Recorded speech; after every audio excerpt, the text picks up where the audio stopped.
What's going on, everybody? This is dkdynamite, and hopefully you guys are having a great week. We actually got a surprise update in Black Ops Cold War earlier, which brought us the brand new DLC weapon. You'll be seeing plenty of it here in the background gameplay. We're also going to be talking about the Season 2 outro cinematic cutscene, and even some other shocking news about players being banned and content disappearing in-game. Definitely stay tuned. But before we jump into that, be sure to hit that subscribe button down below, and let me know real quickly in the comments, does the game mode Dirty Bomb exist for the brand new map Golova, since there's a Fireteam Moshpit playlist live in multiplayer right now, and the description for it does say that it contains Dirty Bomb and multi-team hardpoints for all of the Fireteam maps. I've just never seen a lobby where we had Golova Dirty Bomb. Let me know if you found that down below in the comments, but nonetheless, enjoy some beautiful multi-team hardpoint gameplay on what is an extended version of the map Golova from Zombies Outbreak. Now, we also have the man himself secured for this Friday's episode of Bombcast. Damon Victor Allen, the new voice actor of Woods, will be talking about his experience with Black Ops Cold War, some other information, some surprises, and we're also going to secure him for an upcoming gameplay stream where we sit down and do an open lobby with a lot of you guys out there playing Black Ops Cold War with Woods himself.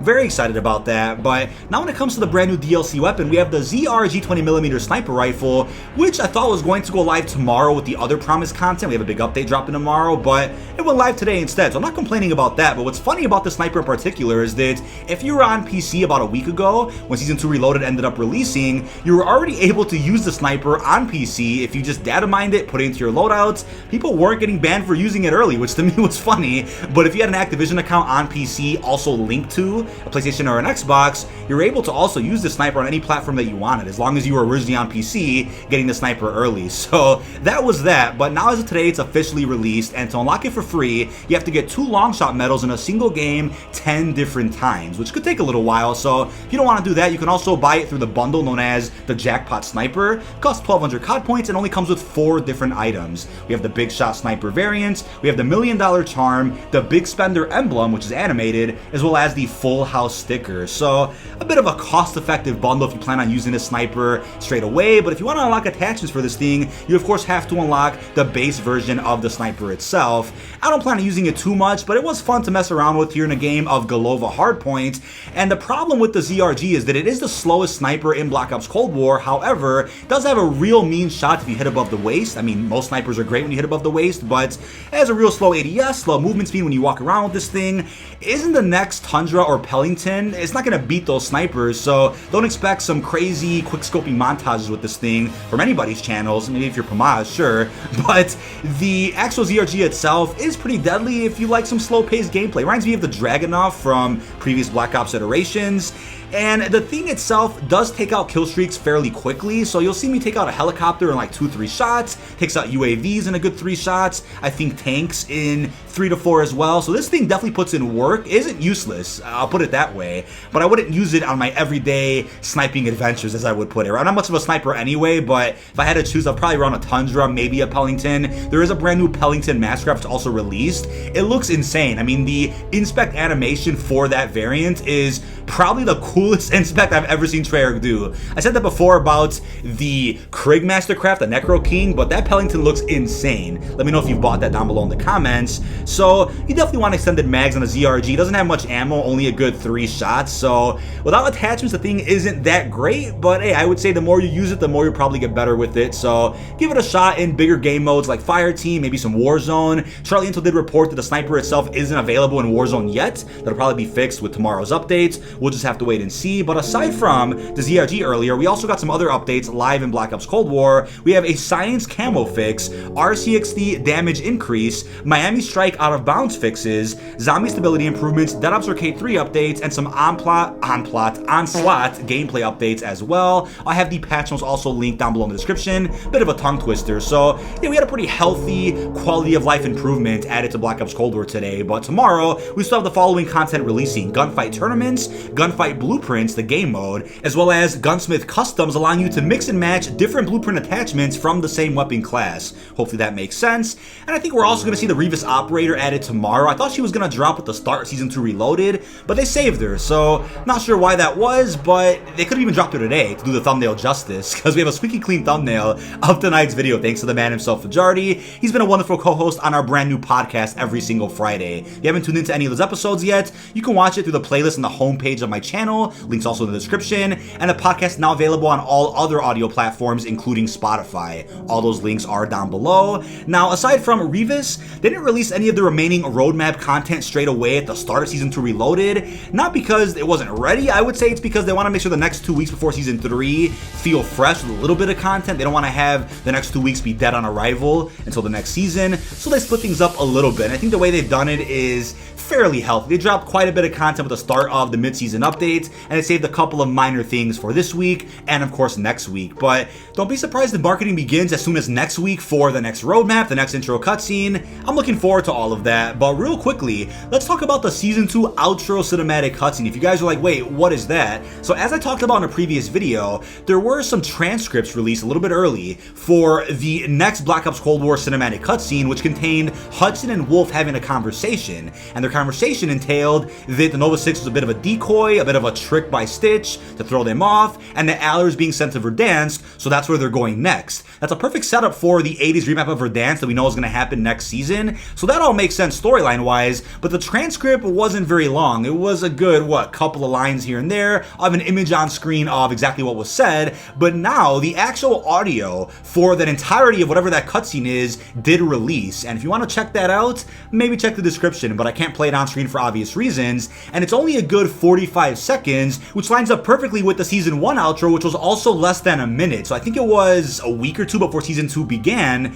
Upon booting up Black Ops Cold War or Warzone after a usual Thursday update, that cutscene just played for everybody. It was very random. Charlie Intel didn't even notice it for a good hour and a half. It was hilarious. I uploaded it as fast as I could, and the Season 1 outro looked a bit strange. The animation was weird, looked low budget, as if it was put together at the last minute. I'm not sure what the deal was with that cutscene, but it showed Stitch overtaking Adler, taking him hostage. It was interesting, set up Season 2 perfectly, so I like the idea of having outro cinematic cutscenes to wrap up the current season's narrative and set up the next season. I love that. So, of course, they have enough budget to make as many cutscenes as they want, so I think at any point starting tomorrow or next Thursday, upon booting up Black Ops Cold War or Warzone after the usual Thursday patch, expect this outro cutscene to play, so I'm looking forward to it. Sets up the 80s Verdansk very well, and speaking of Verdansk, we also have an update regarding the fan favorite, I'm being sarcastic here, the fan favorite Zombies Outbreak in Warzone, which is now moving over to the Superstore. So we know for a fact that Zombies Outbreak is moving to Superstore, Dam, and Stadium next. I'm not sure if that's the same order, according to an insider out there, but Superstore is next, for all we know. Content creators received Superstore merch,